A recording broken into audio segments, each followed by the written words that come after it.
Presidente, con mucho gusto. Gracias, Liliana Noble, de Pulso Saludable. La pregunta, efectivamente, como señala el presidente, en realidad es parte de un tema mucho más profundo, más allá del tema de los consultorios adyacentes a las farmacias, pero comentaré brevemente de ambas cosas. Primero, sobre los consultorios adyacentes. En los últimos aproximadamente 8 años a 10 años, se empezaron a establecer este tipo de unidades de atención médica, consultorios, pegados a la farmacia, adyacentes a farmacias. No en cualquier farmacia, sino en un conjunto de farmacias de cadena o farmacias corporativas, que son empresas muy lucrativas, que tienen presencia en casi todo el territorio nacional. La idea básica con la que estos consultorios empezaron a hacer fama y después a tener una clientela importante fue que tienen una resolución inmediata que aparentemente soluciona problemas de salud, porque simplemente hay que pararse en el consultorio, no se necesita hacer cita y se le atiende. Entonces eso empezó a atraer a la población que le parecía inconveniente, y desde luego puede serlo, el hacer filas o tener tiempos de espera en las instituciones públicas. Entonces la fórmula parecía genial, ¿no? La población fue muy entusiasta de tener esto. Voy a la esquina, además hay una gran cantidad de consultorios por todos lados. ¿Quién se puede oponer a una situación así? Pero cuando se analiza esto de manera puntual, se puede ver que en realidad es un gran engaño. ¿En qué sentido? Los consultorios adyacentes a la farmacia no resuelven problemas de salud de mayor importancia. Quizá resuelven una pequeña gripe, un dolor de cabeza, una diarrea, un problema de salud muy de corta duración que afecta a población principalmente sana. Pero alguien que tiene diabetes o hipertensión o una enfermedad pulmonar o una enfermedad cardíaca crónica, como gran cantidad de la población mexicana, estos consultorios no le van a resolver o incluso podrían poner en peligro su salud y su vida. Y esto es muy importante tenerlo presente. Y esto está documentado en las investigaciones del Instituto Nacional de Salud Pública, precisamente, que usted menciona. No solo ahora, desde la encuesta 2012 ya se había documentado. La cuarta parte de las consultas que ocurrían en 2012 y la tercera parte ahora con COVID ocurrieron en consultorios adyacentes a farmacia. Ahora, ¿de dónde viene esta idea y por qué decimos que es un asunto inconveniente? Las condiciones, incluso laborales, del personal médico, médicas y médicos, en general son personas jóvenes, médicas y médicos generales, que trabajan en estos consultorios, son condiciones muy precarias. Hay todo un tema incluso de justicia laboral o incluso de cumplimiento de las leyes relativas a las condiciones laborales que podrían estar siendo violadas sistemáticamente en estos consultorios adyacentes a farmacia por estas corporaciones. Son contrataciones eventuales. El otro día un reportero aquí cuestionaba el tema de los médicos cubanos y utilizaba una serie de consignas que han sido sembradas por grupos muy conservadores en México, también en Estados Unidos, en Miami y otros lugares, para referirse a estas condiciones laborales de los médicos cubanos, lo cual es completamente falaz, como ya se comentó. Pero no se visualiza que en el propio México contemporáneo hay condiciones laborales muy precarias para el personal de salud. Contrataciones eventuales, contrataciones que no hacen antigüedad, no tienen seguridad social en una proporción mayoritaria de quienes laboran ahí, pero además tienen una presión importante por ser agentes de venta de los medicamentos que se dan en la farmacia. Es decir, básicamente el personal de salud, aun cuando tuviera capacidades intelectuales, desde luego los tienen, pero de formación, son recientemente graduadas y graduados, trabajan ahí, pero están bajo presión porque tienen que hacer recetas de múltiples medicamentos, porque ese es el interés principal. No es dar consulta, no es resolver un problema de salud.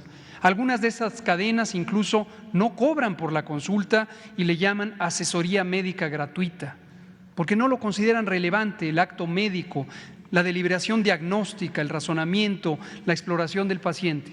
Para estas cadenas de farmacias lo importante es que salgan con una receta de 6, 8, 10, 15 medicamentos, la gran mayoría no indicados, no correctamente indicados. Abuso en el uso de antibióticos. En COVID vimos muy problemático el abuso de antibióticos, de esteroides, que causaron muchas complicaciones o incluso la muerte de personas que fueron atendidas en estos consultorios. Ahora, de manera más profunda, ¿cuál es el origen de esto? Ya señalaba el presidente todo este proceso de desmantelamiento del sistema público de salud. Esto lleva los 36 años al menos del neoliberalismo y se está documentado. Los propios exsecretarios de salud que participaron en este proceso lo han documentado, casi es una confesión de parte, no hay ninguna difamación. Ellos mismos fueron parte de un proyecto diseñado para desmantelar lo público. Esto empezó en el sexenio de Miguel de la Madrid. El secretario de entonces era el doctor Guillermo Soberón Acevedo, que ha sido muy influyente en el mundo médico, exrector de la UNAM también, en paz descanse, murió hace un año, y él formuló, incluso teóricamente, el proceso de desmantelamiento de lo público para sustituirlo por lo privado. Siguieron, por supuesto, los correspondientes secretarios de salud, de Salinas, de Zedillo, de Fox, de Calderón, de Peña Nieto.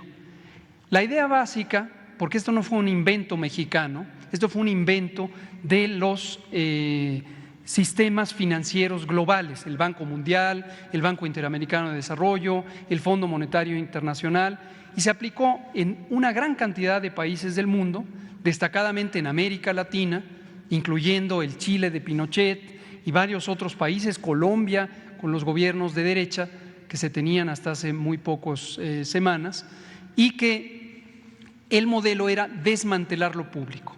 ¿Por qué razón? La salud es una empresa muy lucrativa en el mundo. Hay grandes corporaciones de todo lo que tiene que ver con salud. Es la segunda o tercera operación más lucrativa del mundo, junto con la industria de la energía, el petróleo, y la industria de las armas. Entonces, en los años 80 se visualizó que se necesitaba expandir mercado para todas estas corporaciones y se forzaron estos modelos como parte de las llamadas en su momento reformas estructurales para desmantelar los sistemas públicos de salud y de seguridad social y sustituirlos por entidades privadas, corporaciones hospitalarias, corporaciones de farmacéuticos y también de distribución de medicamentos, aseguradoras, fondos de inversión, etcétera, etcétera. El Seguro Popular en su momento es la expresión mexicana del modelo que fue impuesto por estos organismos financieros internacionales. Y básicamente la apuesta fue que el sector privado iba a ser capaz de proveer servicios de salud para la población, pero al sector privado, en el caso mexicano es clarísimo, incluso más dramático aún que en los otros países, no le interesó invertir en la salud de la población. Lo que le interesó es ocupar estos nichos de oportunidad financiera, de dinero, para hacer negocios oportunistas con algunos servicios accesorios, servicios de laboratorio, servicios de consultas externas, y empezó todo este modelo de subrogación de servicios, es decir, el sector público, en vez de dar los servicios y tener al personal, tener las instalaciones, tener los insumos y el equipamiento, subcontrataba a veces a empresas. En el caso mexicano también un signo característico es la gran corrupción, empresas surgidas de la nada entre amigos de funcionarios, de políticos de alto nivel de influencia, que fueron creando corporaciones de laboratorios, corporaciones de hemodiálisis, de cirugía de estancia corta, de hemodinamia, etcétera, etcétera. Una de las instituciones públicas más devastadas por esto ha sido el ISSSTE. El ISSSTE en su momento, en los años 90, tuvo una reducción de más de 60% del financiamiento público, 60%. El IMSS, 40% en ese mismo periodo, en la década de los 90. Y después, en las décadas siguientes, lo que se empezó es a desmantelar. En los 90 todavía había debates políticos sobre privatizar o no privatizar, y hubo movilizaciones sociales de defensa de la seguridad social y de la salud pública. Después dijeron, ya no discutamos, desmantelemos las instituciones privatizándolas silenciosamente. el modelo, los servicios subrogados, los servicios integrales, y entonces se empezó a subcontratar. Y estas instituciones eran simplemente oficinas de contratación de los amigos de los políticos o los políticos mismos que en su momento se fueron adueñando de todas estas corporaciones. Ahora, el tema de regular es importante. En este momento, con este desmantelamiento que hubo, no hay una oferta suficiente, es decir, no hay cantidad suficiente, ya lo ha mencionado el presidente muchas veces, de médicas y médicos, o de instalaciones físicas, de consultorios, de centros de salud.